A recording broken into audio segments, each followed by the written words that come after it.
You'll notice that I'm wearing my dad's shirt from the '87.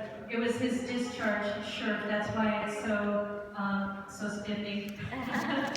And I told the story last year, but I just want to share it very briefly again.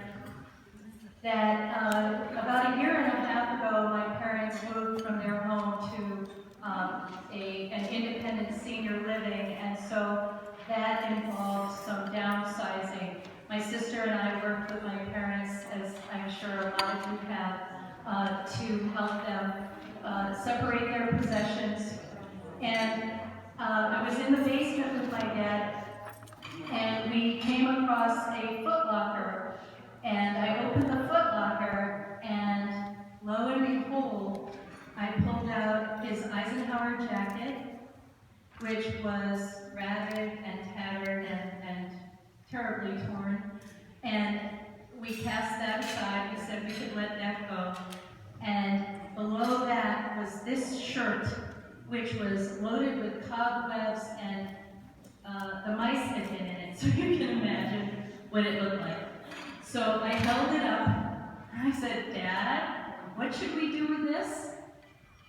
And my dad is sort of a junk in, junk out guy, so I kind of thought he was going to say, "Let it go," but he looked at me and he said, "Would you like to wear it to the reunion?" So I was very touched. I said, "Do you think that they would mind if I wore your shirt?" And he said, "As long as you don't wear earrings, and as long as your hair is up." So I've done you good. Anyway, so I have his ribbons here and his combat infantry badge, which he was most proud of, which I know you veterans can appreciate. So I wore it to the reunion last year in Nashville.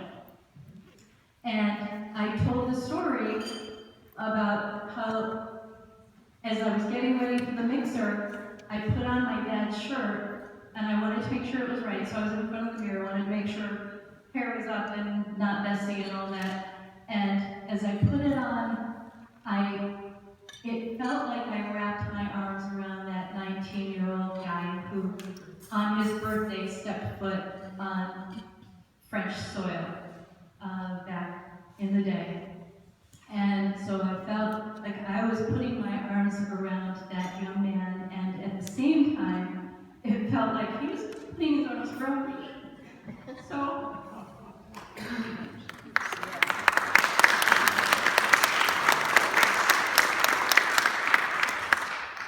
So needless to say, I'm proudly wearing my dad's shirt. So I told the story last year, and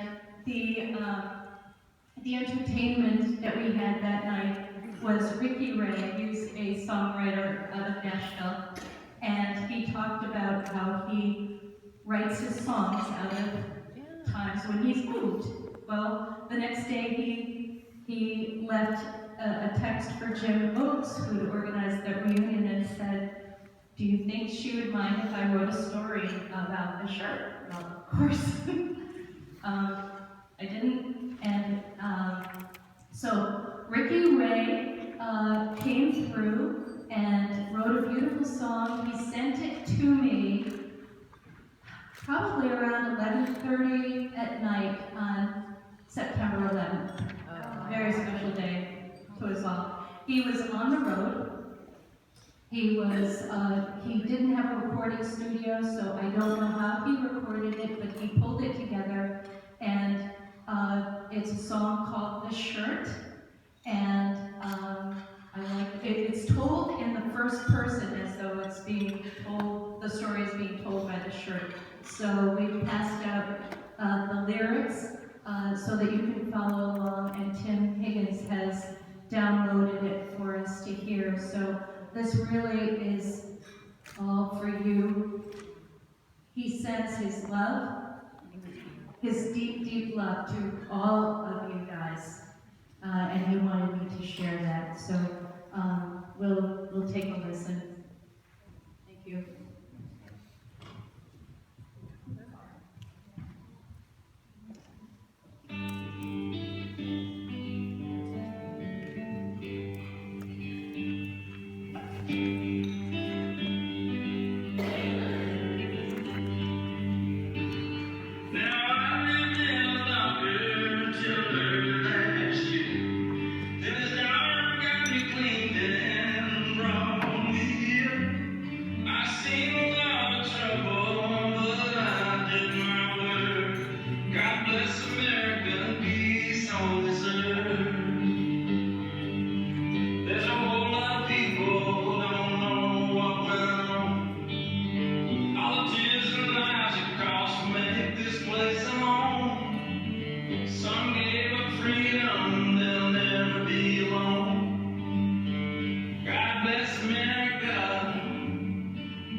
God bless America.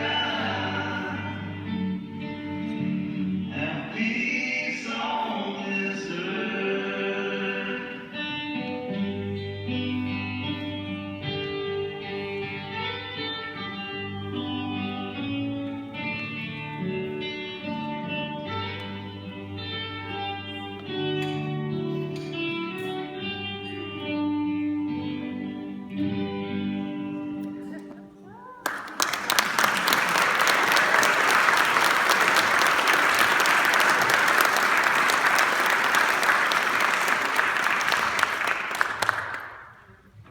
Just a brief comment after listening to that. Obviously, that has especially significant meaning and memory to Karen. Each of you have your own lockers, your cardboard box, your photo albums, etc. Please encourage your family to share with them your story, your shirt, your memories, and the rich history that we have. Thank you.